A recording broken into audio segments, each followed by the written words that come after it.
It's Heaven and Hell, sorry. That was last month. This is the last one, by the way, right? This is the last one. We are yes. starting the Medium's book next Sunday, which is quite interesting as well. Great lectures, and as Sandra said, they are all available through the internet. They are recorded and available on demand for there.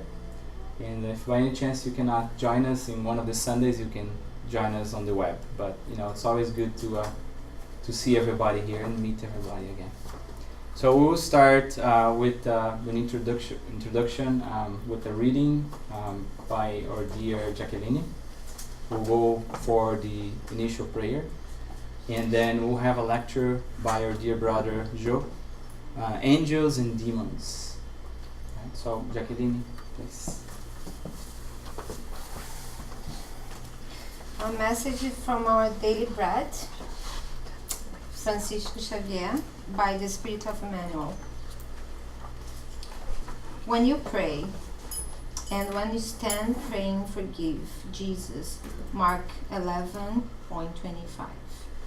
A sincere attitude of a soul when praying is not derived from ordinary mechanical movements. During our common struggle, we invariably follow automatic material experience that modify almost imperceptibly during our existence.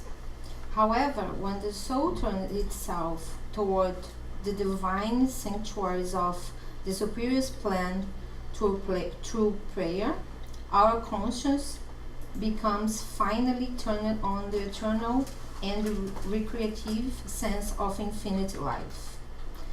Let each apprentice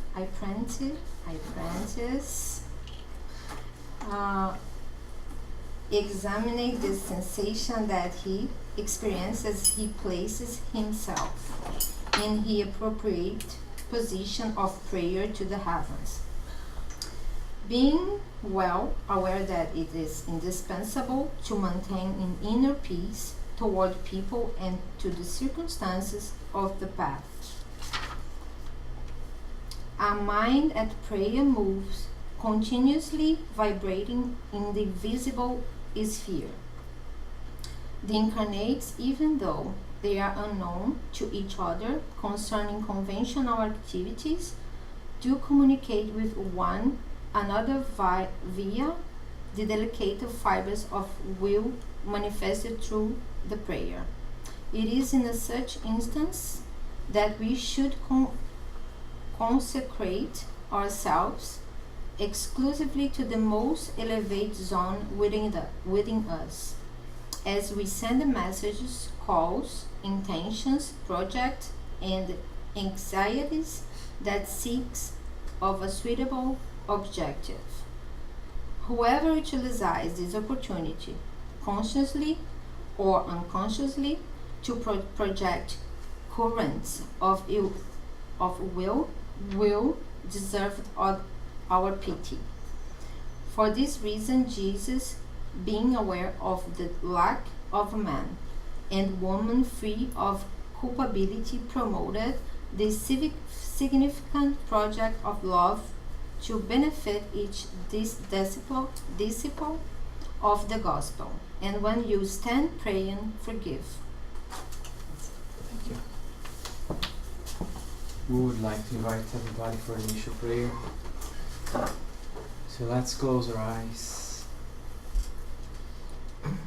and make an effort to bring ourselves together in these brief moments, not only our physical bodies, but also our minds, our hearts, our full attention. Let's make an effort to be present here during the next couple minutes. And we would like to start by elevating your thoughts of appreciation to God, our Creator, for the blessings of this day, for the spiritual brothers and sisters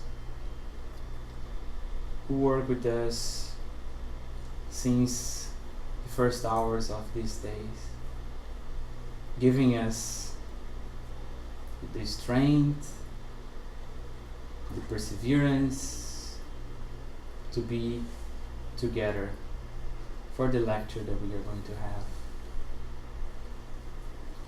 Let's ask the good spirits your presence. May they help every single one of us to be open-minded, to have our hearts open,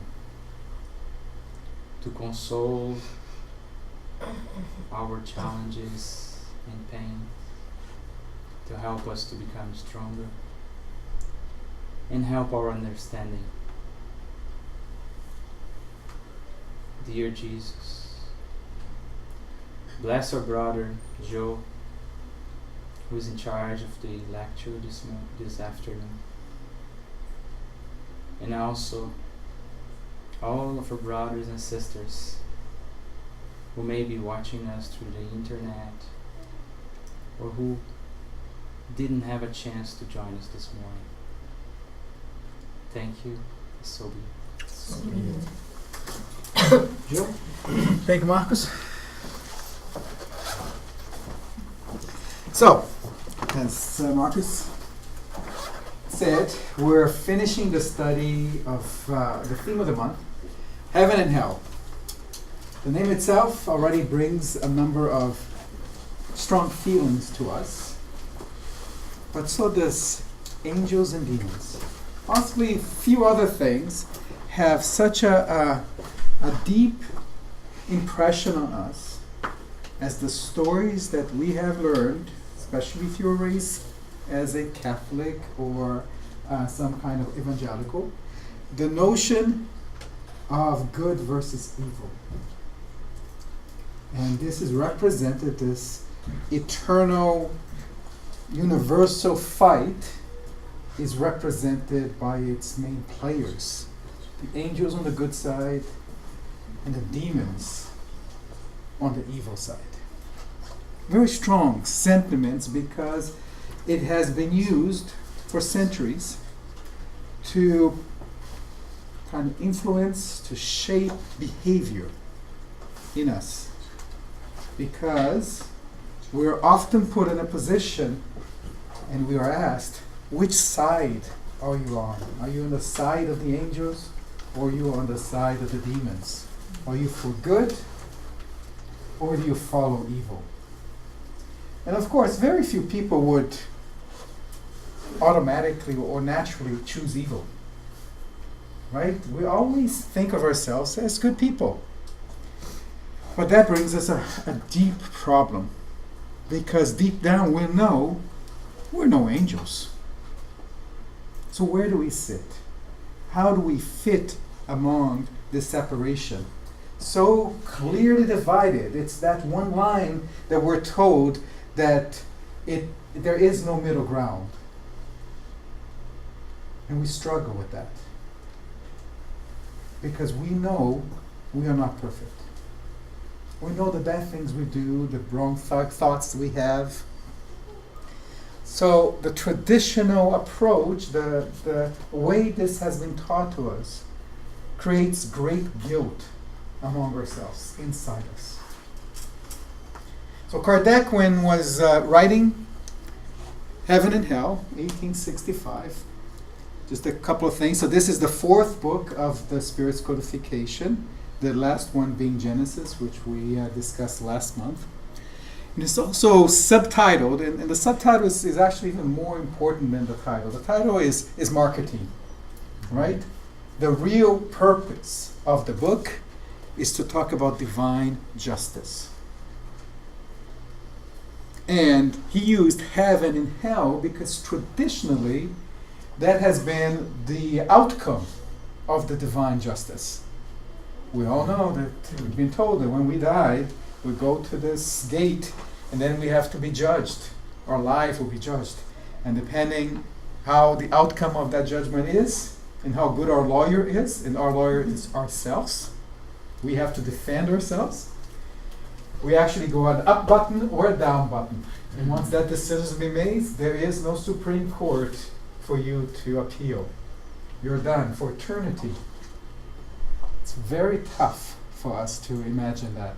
So Kardec wanted to talk about this notion of divine justice. He describes from what the spirits have told him what is the essence of God. And the information, the knowledge that he got, and it's reflected particularly in the Spirit's book, does not align at all with the notions of divine justice that have been taught through the ages. So he wanted to write a book to explore that. That book is Heaven and Hell. Very interesting read. So it's a comparative examination of doctrines concerning the passage from corporeal life, concerning future punishment. That's part of the justice. Punishment and reward. Concerning angels and demons, which by coincidence is the theme of the lecture today. Suffering, right? We all, as we become more spiritualized, we worry about what's going to happen to us in the afterlife. Have we been good? Have we deserved to receive rewards rather than punishment? And all of this comes together in Heaven and Hell, where he tries to look at how these things have been traditionally told, these stories have been told to us, and what is now described to the Spiritist doctrine. It is quite different. And thank God, it's a lot better than what we were told before. So the book itself is divided in two parts. The first part talks about all of the doctrine, the comparisons, and then a part two, which Sandra gave us a lecture on 2 weeks ago, are examples of our brothers and sisters have discarnated, and they are communicating back their experience. And he documents a number of these examples, and kind of gives us a sense of what happens when we pass on. What is exactly the notion of judgment? Who's judging who? Right? And what happens in terms of punishment and rewards. But today, we're going to be talking about angels and demons. Angels. Well, that's the first part of the equation. And angels, gives us a very warm feeling of comfort when we think of angels. Our parents most likely talked about our angels guardians, right? Our guardian angels, right? Someone who's protecting us. So we have automatically incorporated this notion of somebody who is there, almost dedicated to us, and has these powers to make us feel better, to help us. But is that the right definition? Is that what angels really are? And first question, do they actually exist? Let's talk about the word angel. Anybody know what it means? Being good. That's what we've come to understand. Angelico has this notion of purity associated with it, right? So we always think an angel must mean something that's really good. But actually the origin of the word is a lot more interesting. Now this is the definition that we have: a spiritual being believed to act as an attendant, agent, or messenger of a god, conventionally representing human form with wings and long robes. Well, that's the artistic view, right? Because there's been always this notion that angels are light and they fly, or they can be anywhere. So in our limited mind, if it's flying, it must have wings. Because if it doesn't have wings, it can't fly, right? Mm-hmm. So artists have always used that representation. But only one of these definitions really go to the source of the actual definition of the word. So in English, angel comes from an old English word, but it really comes from the Latin angelus, which is a messenger. That is what an angel is. It's just supposed to be a messenger. Doesn't it have to be a spiritual messenger? It could be a person that's sending a message to the other. This is the original Latin use of the language. So, out of these definitions, the notion of messenger of God is the most appropriate one. and how it started. We're going to hear a little bit of the history. It's very likely. But the notion is that messengers, or the angels, were the go-between. They were the UPS between God and us, right? The purulators. I guess Atlas not here because I had to say FedEx then. So how did it change? How did it become so much more than just a messenger? Well, let's look at this notion of those who sit between us and God. So if we assume that there's one God, right, or one master God in the old mythology, both the Greeks and the Romans believed in a number of gods, lesser gods. They didn't really stick to the notion that there was only one God, so they had multiple gods. There was the master God. And then all the other gods were kind of sub-gods. There was a hierarchy of gods. So in some way, we can imagine that these other gods were what later became the angels. They were not human per se, but they were not the top God. They were in between, right? And there were lots of them, right? So if you've ever read Greek mythology or even Indian mythology, you find that there's quite a number of gods that existed, right? And they were not mortal, they were immortal. Yeah. Immortal is also the spirit. Right? So this could be also a representation of spirits. But what was interesting in the Roman times was that these gods interacted with the humans. Right? Sometimes humans could see them, they could talk to them, they could hurt humans, they could impregnate women. Right? The gods were very close to being human beings. But somehow they had these extra powers that made them supernatural. And they were described as gods. But what's more interesting is that they were never deemed to be perfect. In fact, if you read the mythology, they were quite imperfect. They took our vices to a new dimension. Right? They took our mistakes and made them godly. They were godly mistakes. They were really, really big. So here is a set of beings. Let's call them beings and not use the word gods because I have confused a bit. There were these beings that were not human, were not God, that were more like us than God, and acted as the messengers between us. Right? Sound familiar at all? In any case, they weren't called angels, and they weren't perfect. So why did we start to evolve to the current modern definition of angels? Well, that has a lot to do with the Catholic Church.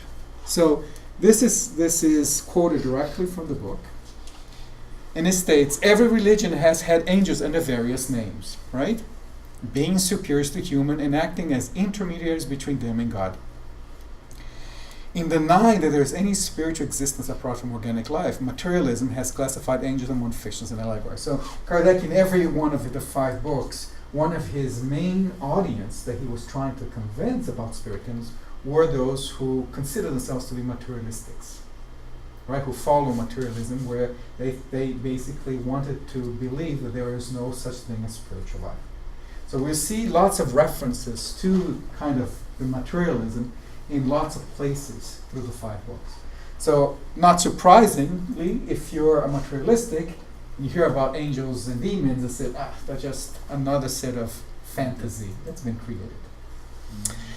Nonetheless, the beliefs in angels is an essential part of the dogmas of the Church. Why do you think that's the case?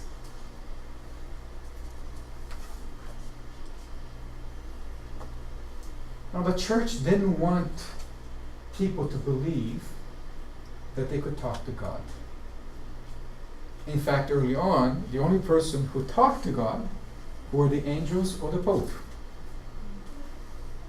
Everybody else that had these experiences, all of these blessings that came from heaven, they were to be done through one of these intermediaries. And these were angels.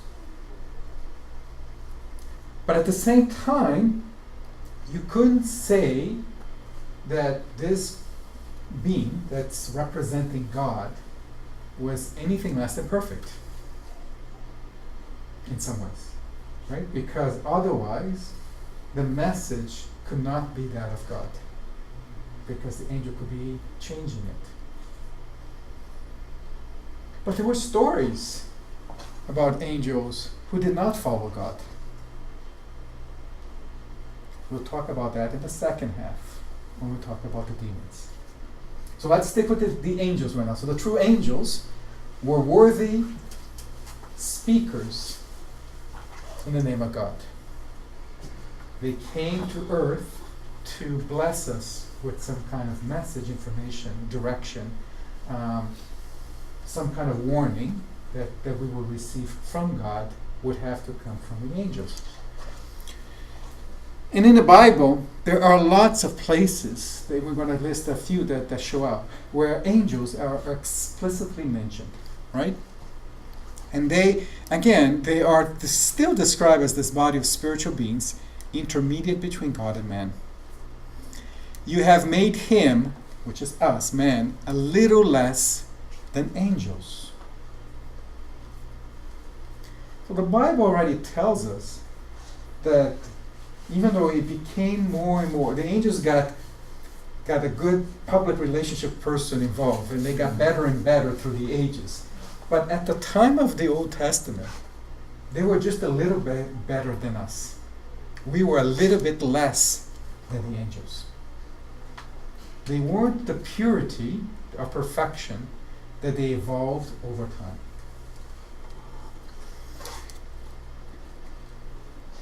The Bible describes the function of angels as messengers and does not indicate where the creation of angels occurred.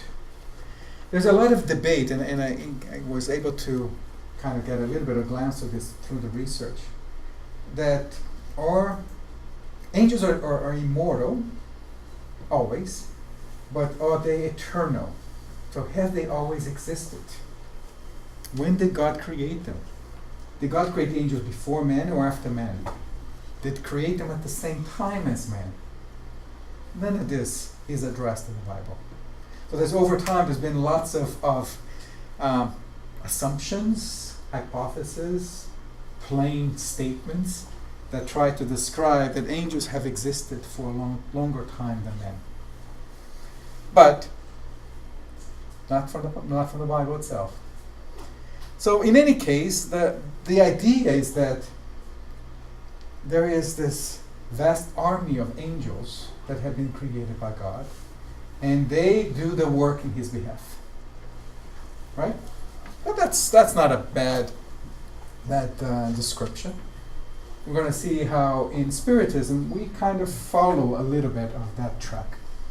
A couple of places where angels act as messengers. And in the Bible it's very clear that angels, they don't have kind of a free will of their own. Just like UPS can't deliver the package you sent them to any other place than the one you asked them to do, even though it could happen, angels were brought to earth with a specific order, and that's exactly what they had to do, and they had to leave. So they were not necessarily to be preachers or to be kind of buddies that you keep talking and kind of exchanging ideas. They come, they give their message, and then they leave. And here we're going to give a number of examples, right? So right at the beginning of Luke, angel appears to Zechariah, that tell him that he will have a child despite his old age. Okay, well, I guess it was in the 90s or 100s or something like that when he got this angel. And this would be John the Baptist. So often the exact description of how the angel appears, it's not described, but in some cases they come in a dream. When a person is sleeping, they hear the angel, and then when they wake up, they remember everything that the angel has told them. Also familiar to us who study Spiritism. Luke 1:26. Now Gabriel, one of the archangels, visits Virgin Mary and has the Annunciation, right? Telling that she will have a virgin birth of Jesus the Savior. So these are not any kind of messages. These are very important messages. And they always come with some pre-nunciation that these will happen. And the message comes through the messengers, the angels. Then, the angels proclaim the birth of Jesus to the shepherds in the adoration. Then, when Jesus is preparing, right, that last night before he's crucified, an angel comes to him to comfort Jesus at that moment, give him the strength for the last little bit of his message. After Jesus dies, we read in Matthew that an angel speaks at the empty tomb, following the resurrection of the Jesus and the rolling back of the stone by angels. So here's one place that angels don't have a message; they actually have a job that actually to move the stones out. But again, ordered by God. And one example is that in this passage in the Hebrews 13:2, that we entertain angels unaware. So we receive messages from angels, and we might not be knowing that the angels are talking to us. In these examples here, everybody remembers and records the interaction. Matthew says that, you know what? Angels are talking to us a lot more than what we give them credit for. Sound familiar again? So what do you think the interpretation is? Is angels these perfect beings that were being created?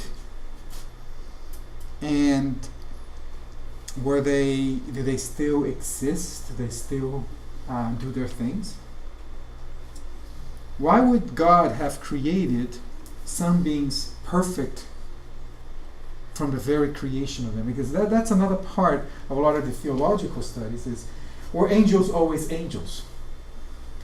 And in a lot of the theology that has been written since the days of Christ, the common understanding and the position of the church is that angels were created perfect by God.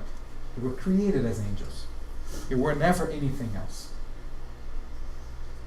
So Kardec goes into this section of the chapter 8, and he questions that, right?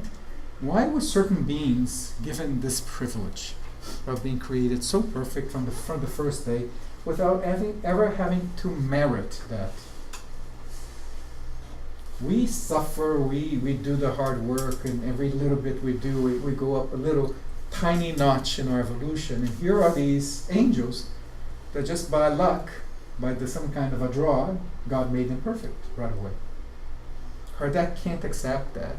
And the spirits confirm his understanding that this is not what we would expect of a completely fair God. A perfect justice would not allow certain beings to enjoy this level of bliss without having done something to deserve it. So let's see what Kardec tells us. There is no doubt there are beings endowed with all of the qualities attributed to angels. Spiritist revelation on this point confirms the belief of all cultures and enables us to know the nature and origins of such beings. So the first conclusion from Spiritism, yes, that these beings that you're calling angels, they exist. Spiritism believes that these beings exist. Right? But who are they? And how did they become so perfect? Souls or spirits are created simple and ignorant. That is, without knowledge or awareness of good and evil, but they are capable of acquiring all they lack through labor. The goal, which is perfection, is the same for all. So he's trying to kind of figure out, okay, the spirits told us, and this is documented right in the beginning of the Spirit's book, that God created all spirits simple and ignorant. Period. There is no exception. There is no fast track. If we're assuming that some of these spirits have become what we call angels, How did they get there? How are they so much better than us and we're still stuck here at this level? And they are now angels. Well, it says that God gives us all of the same capabilities, right, to evolve. So we know that our soul or spirit lacks experience, and that is why it is fallible. That's why we make mistakes. Because we're just children from our spiritual evolution. And as children, we make lots of mistakes. God does not give it, the soul's experience directly, but gives it the means of acquiring it. Each wrong step on the path of evil is a delay for the soul. In this way, the spirit develops little by little, perfects itself, and advances in the spirit hierarchy, and reaches the state of pure spirit, or angel. So what are angels? Pure spirits. Completely consistent with everything that we have learned about Spiritism. We expect angels to exist. It is the destination, and if we had thought that nobody had reached that destination, it would be kind of a drag for everyone, because we would never know for certain whether anybody would ever reach that level. But we do know that some have. Right? Angels are thus human souls who have attained the degree of perfection that creatures are capable of enjoying promised bliss in all its fullness. So how come some of them have reached that? Have they taken a kind of a summer course and skipped a couple of thousand incarnations and made it to the top first? Yeah. The most logical answer is that they were created before us. See, Spiritism tells us that God created all the spirits, but it does not tell us that He created them all at the same time. God did not just have one period where He could create spirits and then He was gone. He's been creating spirits throughout eternity. And because of that, some of those spirits have had enough time, had enough incarnations, have made enough mistakes, have learned enough to reach the level of pure spirits. That's why they're ahead of us. Not because they were given any special advantage, nor did they bribe God to get there faster. We can only evolve through our own merit. God will not evolve us individually. He will not give us a boost up. Because otherwise, what would be the sense? Why would He have created us simple and ignorant with this mission if along the way He was going to give us a slap and take us, or some of us, and jump us to the 5 levels up automatically? That's not how it works. So we know that spirits, so angels, are near perfect or perfect pure spirits.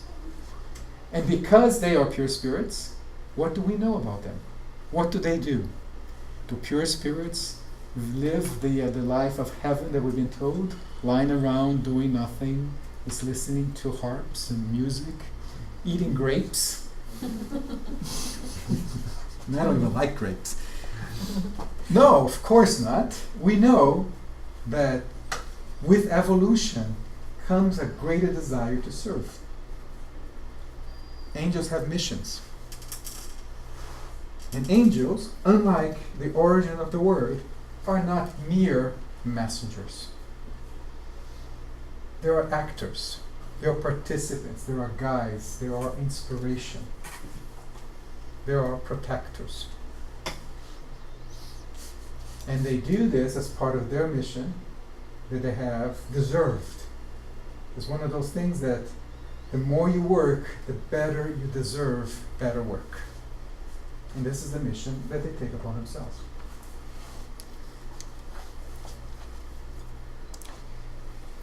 This is first addressed even before Kardec wrote Heaven and Hell.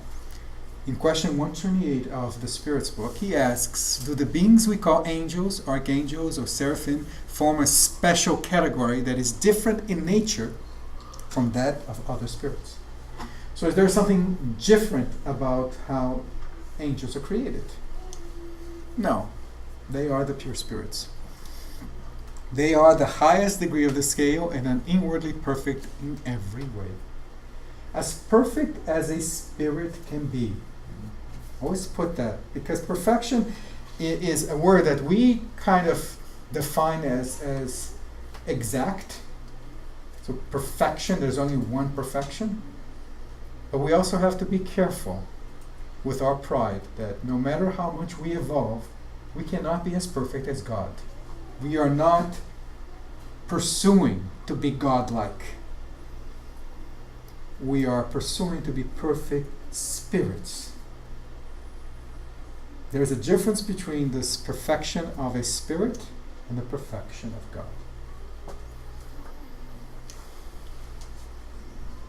The other half, right? So, by definition, if there are angels, there must be demons.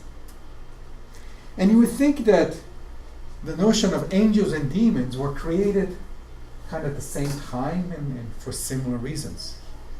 But that's not the case. Even though they do reflect what seems to be two sides of a coin, the origins of why we believe in these beings is quite different. So we learned that from angels, we believe in angels because there are times that we have documented messages coming from God, and it wasn't God who was talking to us. So we understood and we created this notion of angels as the messengers of God. But remember that the definition of angels meant that they were just messengers. They weren't doing all of the good things around us. They weren't responsible for the good things. Right? They were just responsible in helping us know, maybe, what God's intentions were. On the other hand, demons have a different origin. We've always been mere mortals, living in a world that we have struggled to understand through the ages. And very often, bad things happen that we can't explain. We couldn't explain when we were very primitive. We couldn't even explain things like, thunder or lightning, right? Earthquakes, volcanoes. So we tried to find explanations for that. As we have evolved, there are still things that happen in our life that we can't understand. The death of a young child, right? Great natural disasters that destroy cities, kill thousands of people. So we struggle with that. So human reaction to that is that there must be something bad that's doing all of that. Some beings are changing, controlling nature in making it do these bad things to us. If someone had a mental problem and became disoriented, became hearing voices, talking with different languages, they couldn't understand what was happening. They knew it wasn't a person because persons don't do that. So they had to create this explanation. And the explanation for the demons. But interesting enough, the word demon itself does not mean that from its origin. The definition that we have today is of an evil spirit or devil, especially one thought to possess a person or act as a tormentor in hell. But the Greek root, daemon, actually just meant a deity, which is godlike, or genius. Now, why would we take such a positive word, someone who's very intelligent with power, to describe an evil spirit, a demon?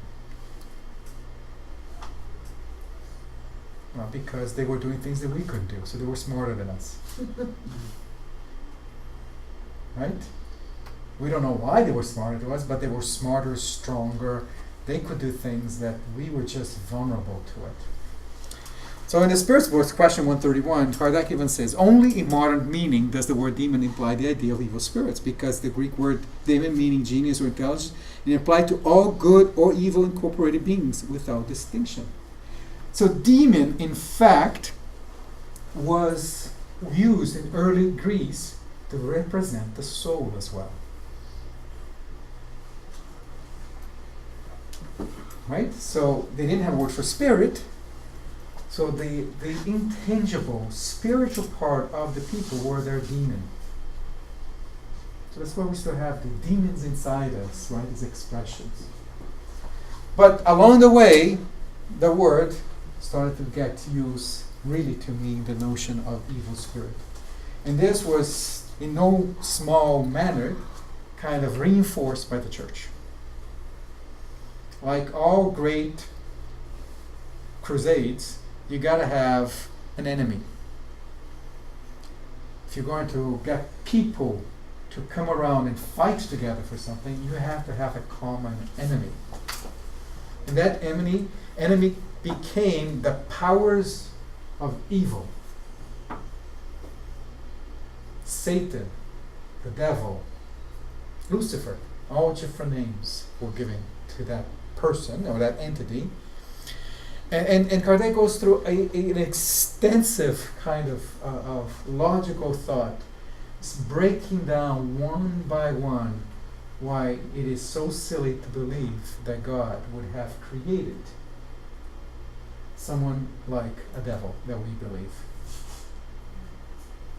How someone who is perfect justice, perfect love, would have created a force that is at par with him, that created a balanced, never to be finished, apparently, battle between good and evil.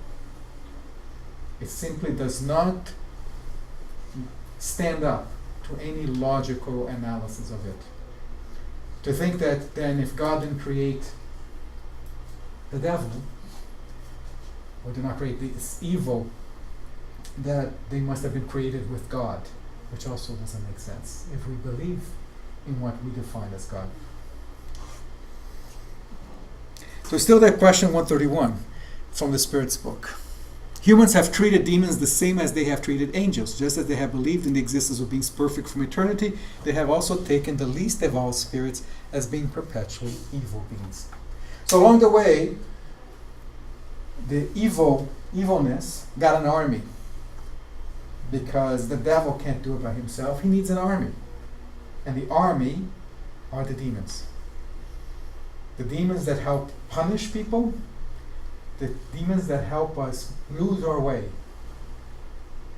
Right? And then he also talks about, how could we accept God creating beings that's going to create traps for us, is going to influence us, trick us into doing evil. Then we go to our judgment day, we fail, and then we're left back with those same beings to punish us. And if these beings are so evil, why are they not the ones being punished in hell? Why do they get to roam free and make everybody else's life miserable along the way? So, there's about 10 pages in the analysis that he does, where he just tears apart any notion of this army of beings that were created evil and will remain evil forever. The word demon should therefore be understood as referring to impure spirits. Of course, if angels are the pure spirits, what's the opposite of purity is the impure spirits, is the primitive spirits. They are ignorant. They don't know what they're doing. They do the wrong things. They like to get other people to do wrong things. who are often no better than the beings normally designated by that name, but with this difference, their state is only transitory. The notion of eternal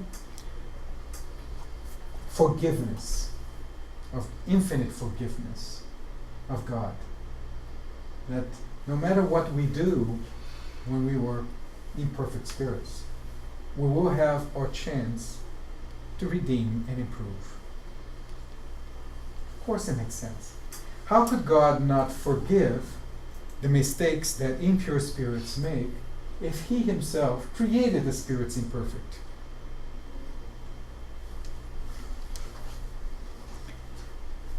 Now, this whole notion of evil got so much power is because human beings are normally more sensitive to evil than good. So whatever was good, so everything that was good to us, we kind of, along the way somehow, we believe that we naturally deserve good things. So when good things happen to us, it's because we deserved it. That's the normal thing to happen, is everything is good. My crops are good, the rain is good, my family is not sick. So all of that is what it should be. It's normal. When we don't have that, then we have a problem, right? And this is where evil, right? So whatever was evil had more impact on that. So my crop died and I could starve. Half of my tribe could starve, right? I lost all the money I invested in Wall Street in 2008. Must be some devils working there. So for this reason, in primitive worship, the servants in honor of the malefic power were always more numerous. Fear supplanted gratitude. Right, we always had this arrogance that we know how to deal with goodness and that we deserved it, and we only had to protect ourselves against evil. And we created these fantasies, these rituals of things that we thought would keep evil away. Because as long as evil was away, nothing bad could happen to me. A little bit self-centered, don't you think?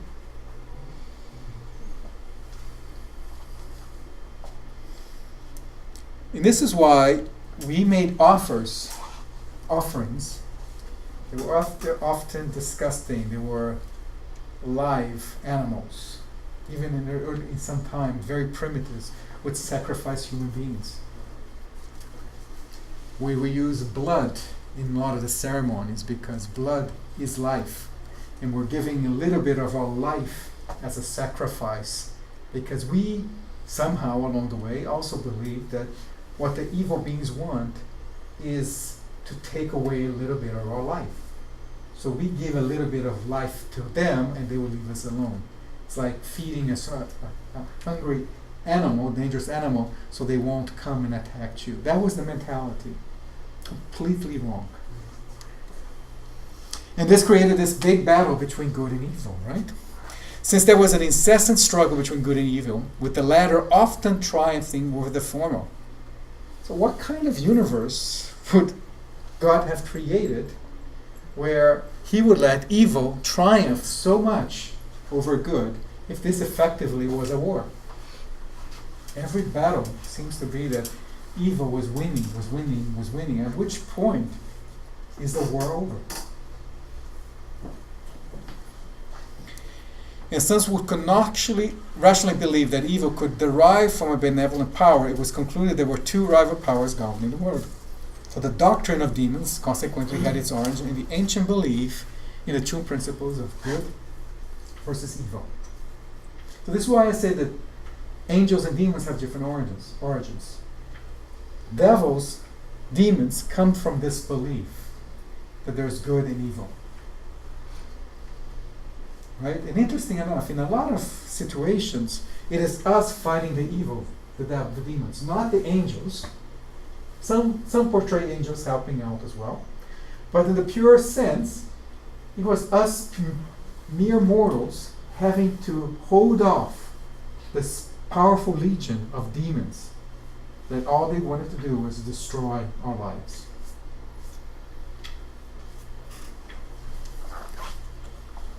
In Spiritism, we create a single theory, right? A unified theory of the spirit. According to Spiritism, neither angels nor demons are separate entities. They're the two states of the same being, separated by thousands of years of evolution, but still the same spirit. And that all intelligent beings have been created endowed with one and the same nature. So one thing the Greeks got right, demons are intelligent. Why? Because demons are the spirits. It's just that when we interact with them, they're still at such low level of evolution that we have a hard time dealing with them. From the moment of their creation, beings evolve whether in the incarnate or spirit state. Consequently, there are spirits at every stage of moral and intellectual evolution, according to their top, middle, or low position on the scale of progress. At every degree, therefore, there is ignorance and knowledge, goodness and evil. So what divine law explains angels and demons? The law of progress. Because it states that everything progresses. Everything gets better over time. Even those difficult brothers and sisters who are still struggling in the lower levels and do not know any better. And here will come a great difference between how Spiritism sees this and how other religions have traditionally taught us. Traditionally, we've been taught that we have to fight and win over the demons. We have to destroy them. We have to push them away because they are the bad influence. In Spiritism, we can't do this. We can't kill our brothers. We can't push them away. It is exactly the opposite. We have to help them. We have to educate them, because only through education will they understand that what they're doing is morally wrong. So whereas this traditional notion of good versus evil meant a true sense of a battle, Spiritism wants to do that away. The lower spirits are the ones who need us most. We don't need to pay a lot of attention and demonstrate worship and demonstrate love to the higher spirits, to the angels, and to God. They know us, they understand us. We have to be grateful to them, of course. But we have to focus our effort in the demons. Understanding that the demons cannot be demons forever. We have to help them become angels. In the lowest order, there are spirits who still have a profound propensity to evil and who take pleasure on it. These may be called demons if one so wishes, for they are capable of all the wild attributes to the word. So they do all the bad things that we've seen, what demons are supposed to be doing. They can drive somebody crazy. They can influence people to go to wrong paths, have the wrong decisions in their lives. If Spiritism does not label them as such, it is because it leads to the idea of creation apart from humankind. One composed of beings with an essentially wicked nature, eternally dedicated to evil and incapable of any progress toward the good. Think of what would be the meanest spirit you can think of. All the most wicked things these spirits can do. Obsession, vices, destruction. Keep that image in your mind, and then I say, I did this one day. I was like that one day. It's hard for us to believe that, but Spiritism teaches us that that's exactly what has happened. And if we were like that one day, whether we see them as incarnated brothers on the street, thieves, murderers, other people do worse things, or the discarnated spirits that come to obsess, to interfere with our lives, rest assured that if we were like that once, they can be like us one day. And if we have made the journey, it's because there were spirits ahead of us that helped us. And we must do the same to them. Without charity, there is no salvation. That is our charity. So are there any demons in the usual sense of the word? If there were demons, they would nevertheless be the work of God. But would God be just and good by creating unfortunate beings that are eternally turned towards evil? No. If there are demons, they reside in your less evolved world and on other similar ones. They are the hypocritical men and women who portray God as an evil and vindictive one. There are those who imagine that they please God by the abominable behaviors they commit in the divine name. So the Spirit's actually saying, you know what? These lower spirits, yeah, they do bad things. But not as bad as those among you who try to portray God as someone who would create such beings for eternity. You are being more wicked, spreading that false vision, than the wickedest of the demons that you might have feared.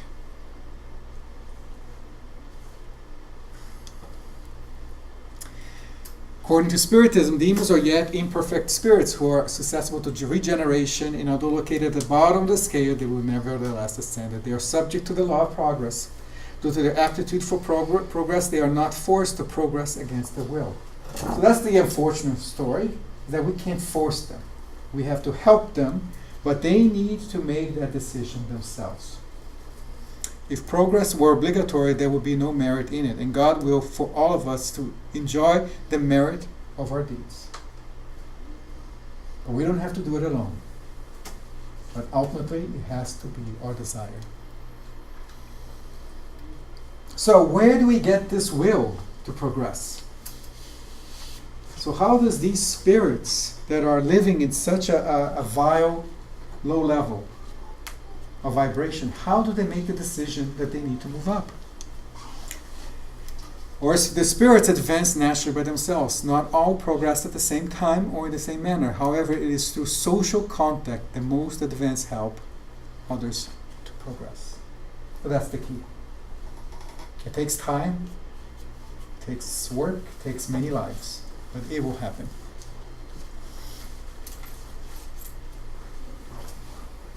This is the most important question in all of the Spirit's book.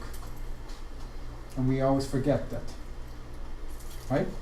Are all people equal before God? Yes. All tend towards the same goal, and God has made the divine laws for everybody, whether we are humans, demons, or angels. Thank you very much. So we still have a few minutes. Any questions? Any demons in your lives? Any angels? What were you taught about your guardian angel? My mom taught me that demon was a good angel. Good God angel. created. Yes? And he converted himself to Yeah, that's angel. my question about Lucifer. like He's tell like my mom, not my mom. Then my grandma used to say that Lucifer was the best angel, and then they decide to be like God. That's what happened. So read this book, because it talks about that. Because Yeah, it that says, would be my question. if Lucifer or other angels that are the fallen angels, if we assume that they were perfect, how could a perfect being desire to be God? They couldn't be perfect. They were no better than we are, because we often want to be like God. We want to know and criticize how God behaves. So these, quote, perfect spirits were little better than us. Doesn't make sense either. But we needed a story, right? We couldn't have said that God created hell. Because why would he have created a prison? For what purpose? So it had to be somebody else. And since God created everything, it had to be someone He created that decided to do all this. And it couldn't be someone that is weak. It needed someone with power to be able to create something so bad, right? So, they said it had to be someone like an angel. So why not an angel that has a fight with God and then leaves home and then creates hell? Seems logical in a human sense. It makes no sense whatsoever if you start to understand or try to kind of analyze the notion of perfection and the notion of these angels, right? Because these angels, according to this story, they had such a sinful act of treason against God. And if they were so perfect, they would understand what God is, and if they understood what God is, they could never wish to be God.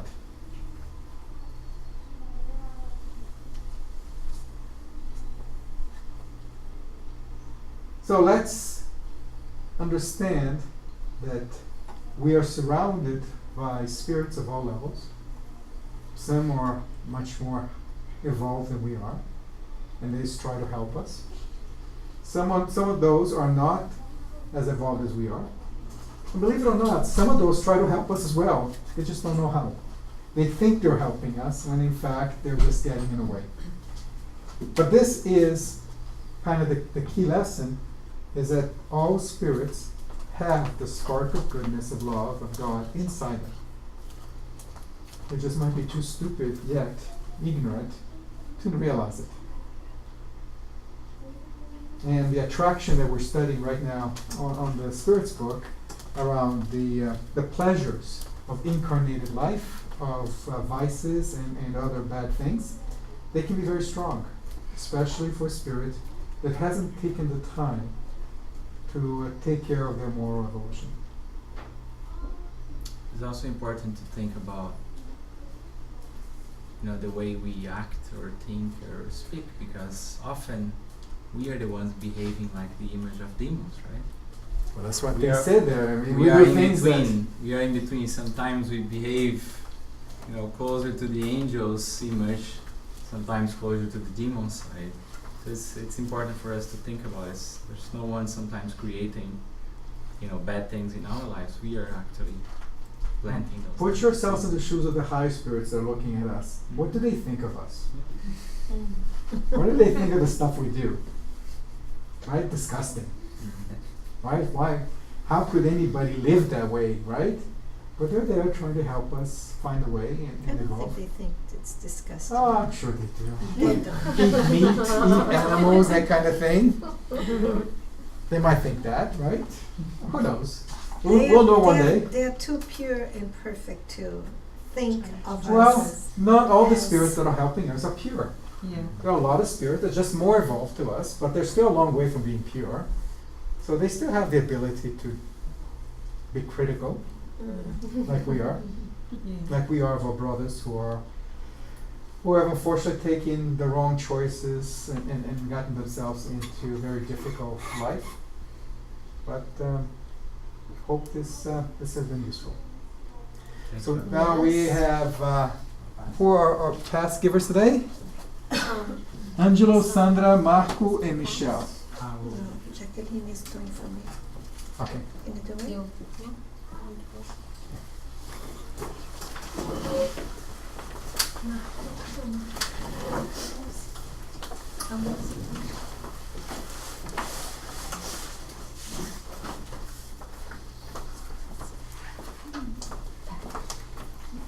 Essas crianças.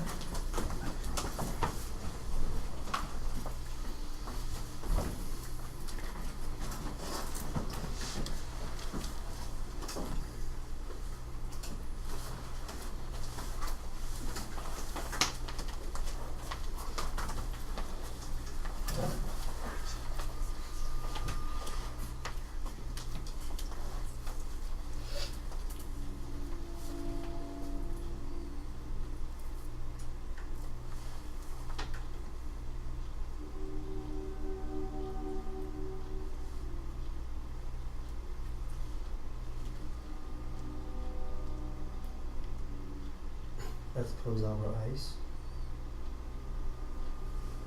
Elevate our thoughts to God, Jesus our Master, and to our guardian angels.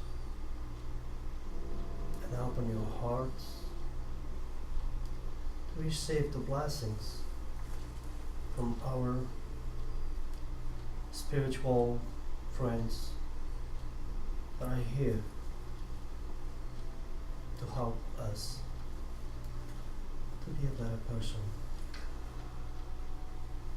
Just receive and thank God for it. So be it.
So we'd like to finish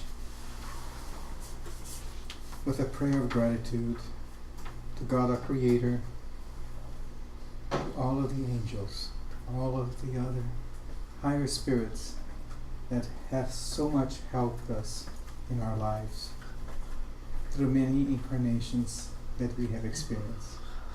And let them inspire us to be angels to our brothers who are still struggling in their lower levels.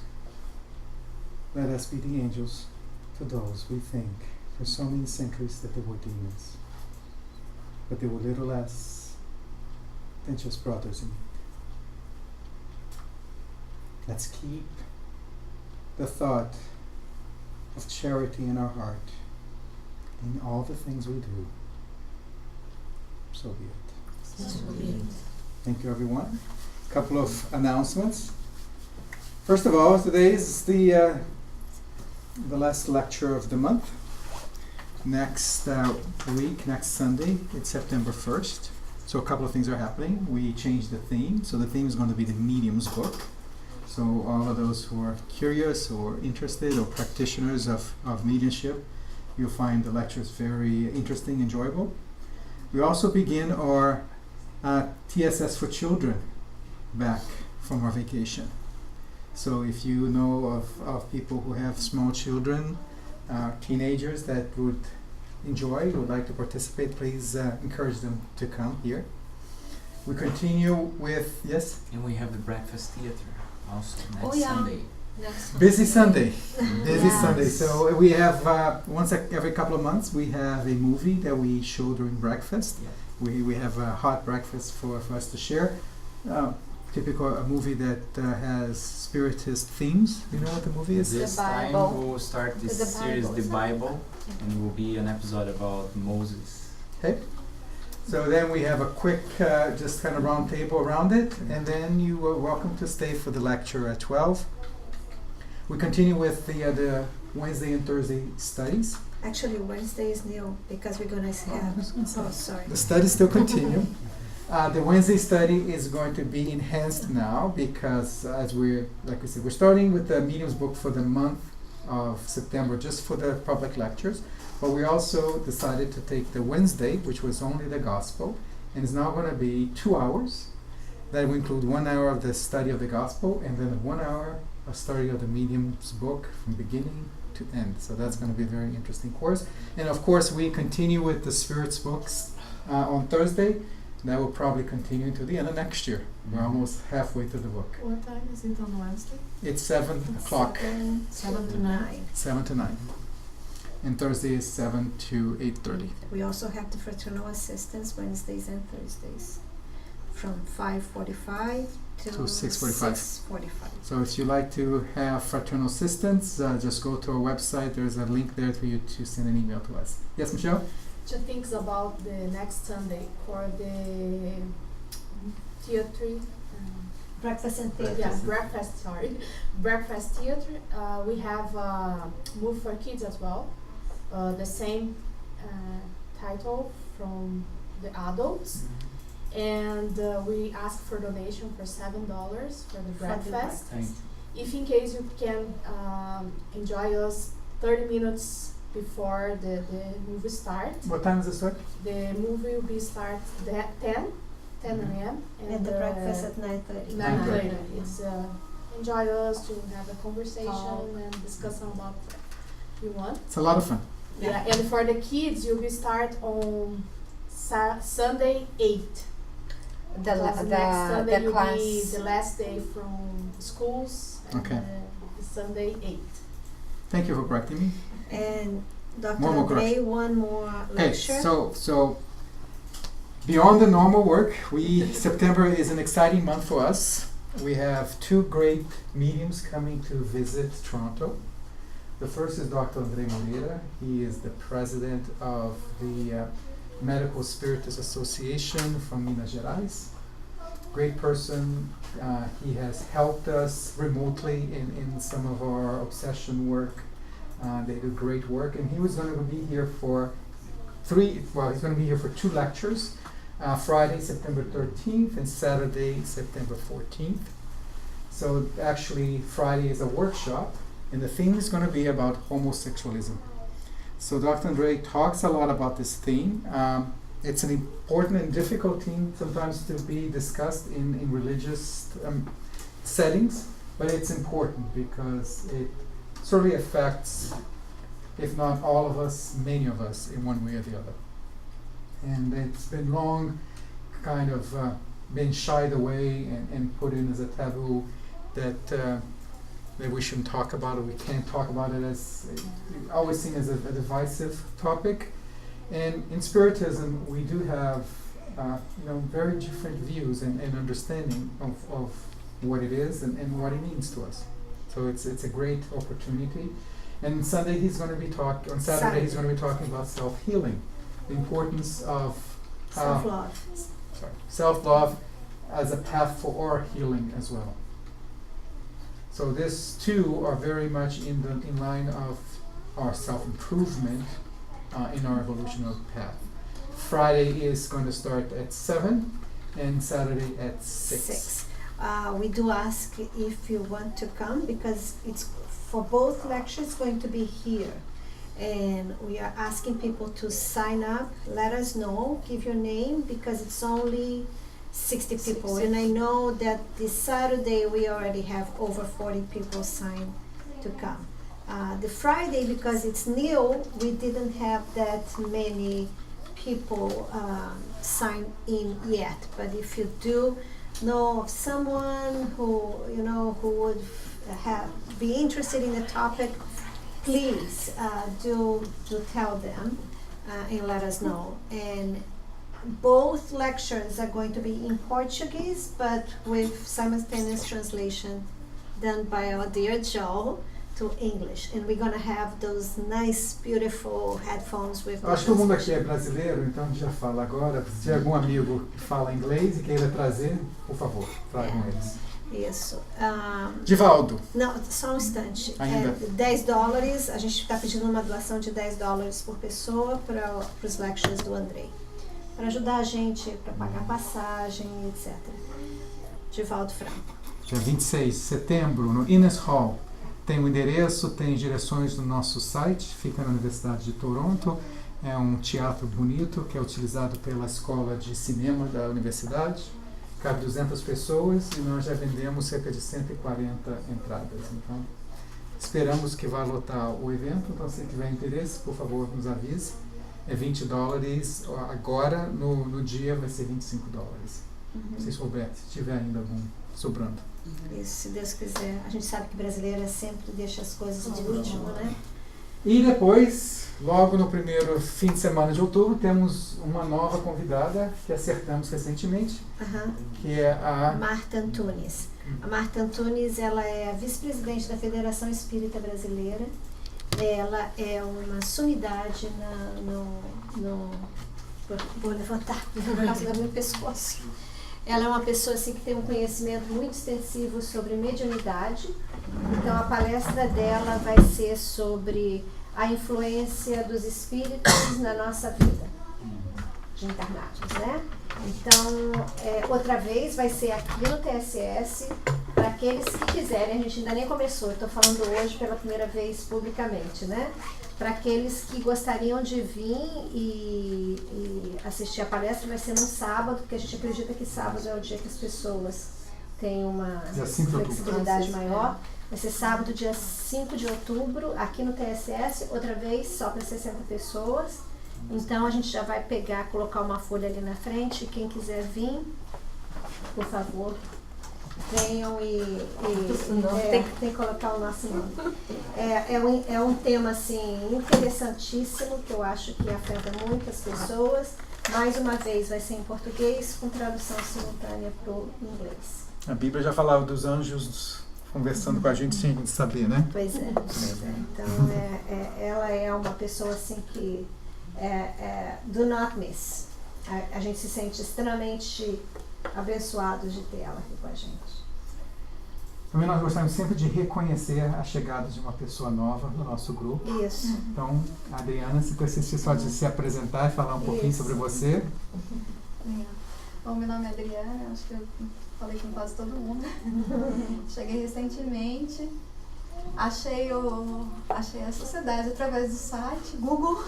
Eu frequentava um centro em São Paulo e estava muito carente aqui. E agora já estou me sentindo mais em casa. Que bom. A gente tem muito mineiro aqui, tem que vir mais uns paulistas aí pra um pouco. Então é E isso. temos também mais um, que não está aqui, mas é um novo membro do grupo. Isso. O Daniel nome dele Magalhães. É Daniel Magalhães. É o Nossos filho colegas. do Marco e da Joyce, que nasceu. Então, mais seu membro. Sabe ontem, não foi? Nasceu hoje de madrugada, né? Então foi Viu? hoje. Você tá falando com ela tava pra setembro. Eu lembrei de você quando eu vi a mensagem. Então, ela tava com gente. Foi bem que a Nara falou, ela vai ter a qualquer momento. Pois é, ela estava inchada. Então Já a gente está está na muito área. feliz, Foi né? tudo bem, que o né? Daniel foi tudo bem. Foi, ela já estava no Facebook. Hoje de manhã ela Já, já mandou já. resposta. Já deve ter Tá sido, bem, deve né? ter sido. O que você tava fazendo às 3 da manhã? A gente não sabe ainda todos os detalhes, porque acabou de nascer, mas a gente deseja para eles tudo de maravilhoso que Ótimas eles merecem. gerações.